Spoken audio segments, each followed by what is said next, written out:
Then nakita ko ang aking member of the family talagang nagkaroon ng benefit. Sabi nga nila, unti-unti kaming bumabata. Tumataas ang aming edad pero marami ang bumabati na we look young.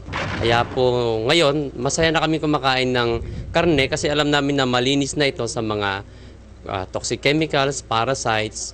Kaya wala na rin pong bad cholesterol. Lahat ng family ko talagang naka-benefit. Napansin ko yan hectic yung schedule ko. Hindi ko na-feel na yung na-stress or naubusan ako ng energy. Talagang malaking bagay na malagyan ka ng sufficient oxygen. Yung ozonizer, that's the best investment I made. Pasmado yung mga paa ko, ang kamay ko, tapos marami akong varicose veins sa paa.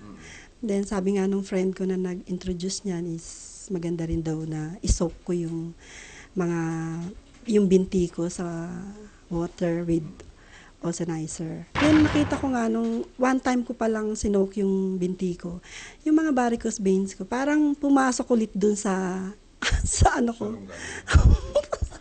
And then nawala. Na mild stroke ako.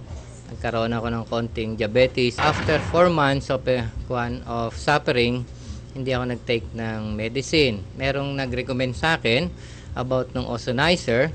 So, tinake ko siya for almost 1 month.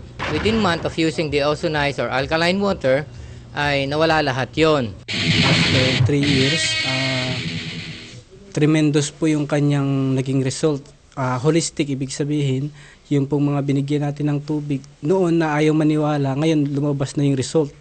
So, nagkakandara pa ngayon yung mga tao, maraming tumatawag.